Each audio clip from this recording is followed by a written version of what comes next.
Welcome into the I-80 Boys podcast. Christian, we got a good one here. We got Notre Dame versus Georgia. I'll take the Georgia Bulldogs. I'll leave you with our favorite team, the Notre Dame Fighting Irish. Georgia this season, man, it feels like we talk about these guys every single week. 11-2 this year, man. SEC champs. That's got to feel good for you, Christian. You guys got her done this year. It wasn't always pretty at times, but they did get it done.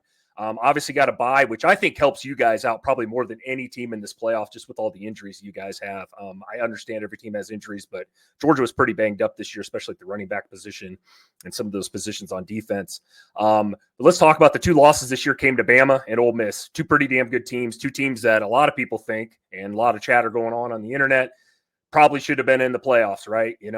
We've seen that everywhere, but regardless or not, 11-2, good year on offense. So starting quarterback, I can't talk. Carson Beck, he is done for the season. And it looks like it's going to be Gunnar Stockton. We saw a little bit of him, obviously, in that Texas SEC title game. My thoughts on Gunnar Stockton, Christian, maybe you differ. You're the big Bulldog fan on this channel, but I kind of like this kid. A little bit different quarterback. Probably not the thrower Carson Beck is, but boy, he can run.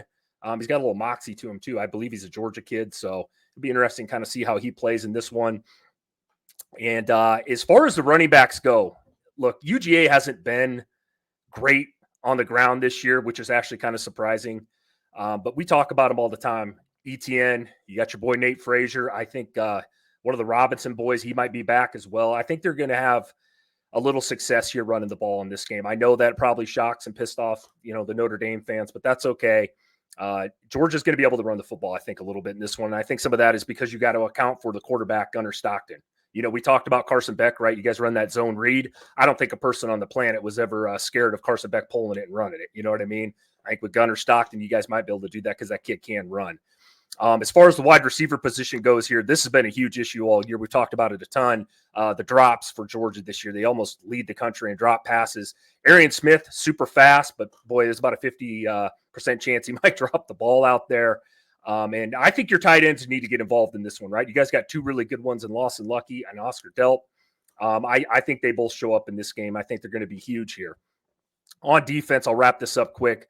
UGA's been pretty damn good on defense this year for the most part. They've had a couple games, the first half against Alabama. I think it was the Mississippi State game. You guys gave up quite a few points in that one as well. But they're going to have their hands full here. Notre Dame, to me, and maybe this will shock some people, I think Notre Dame is kind of a version of Georgia, right? They like to run the football. They play great defense. You'll talk about him maybe a little bit here is our boy over there. God, who the hell's the quarterback from? I can't think of him. I'm losing his name right now. The kid Riley Leonard. Duke. Yes, Riley Leonard. Sorry. You're going to have to force him to throw the football in this one.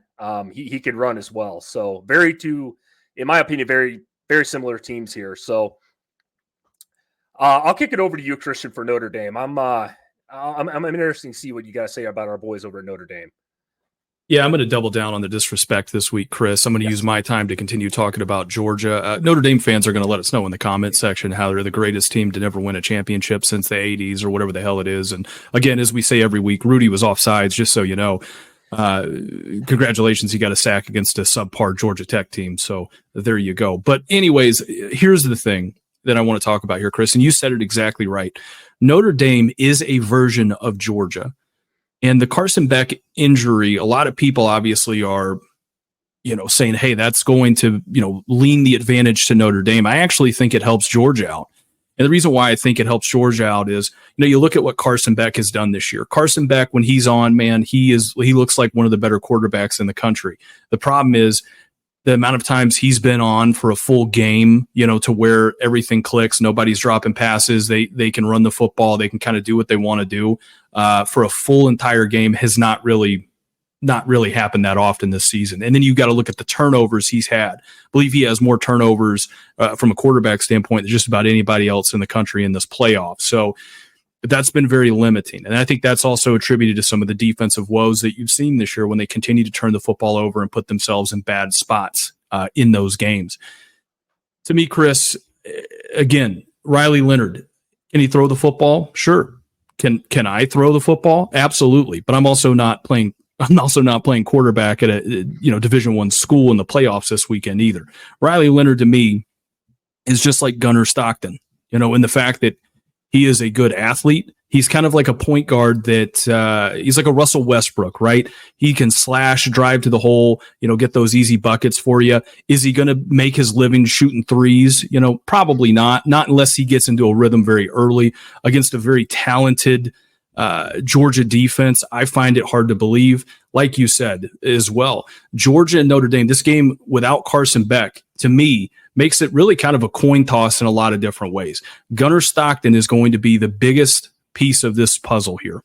If Stockton can come out and throw the football a little bit, this game can be interesting, right? If Georgia can find some success running the football and do what they need to do, I think this will probably end up being one of the greatest games of the entire playoffs outside of Ohio State and Oregon this weekend that we're going to see.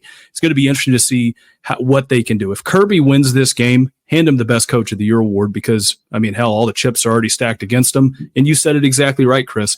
Georgia coming into this one needed to, out of everybody else in the playoffs, they're the ones that to me needed the most rest because of how banged up they were all across the board. They've got it. What's going to happen now with the true Georgian at quarterback? It'll be interesting to see.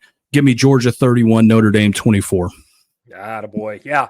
No, just to add to that, and you're exactly right. I kind of murdered my segment there a little bit, but I'm with you. These are very two similar teams with now, I think, similar quarterbacks. I also think it kind of gives an edge to Georgia in a way. You see this in the NFL sometimes as well. Nobody really has any film on Gunnar Stockton, so you really don't know what he can and cannot do.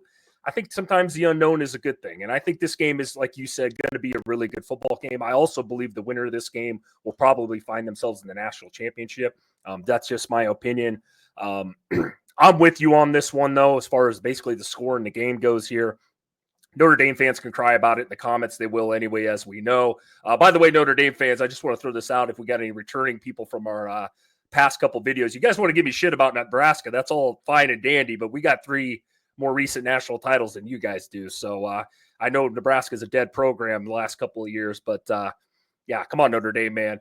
You're going to need this one, though, and you're going to have to try to win this one, and I think this will be a close game. This game reminds me a lot, if anybody remembers last year, which I thought was probably the best game in the playoffs, was Christian, you remember this, the Michigan-Alabama game. Hard-hitting, great defense, run the football, minimize penalties and mistakes.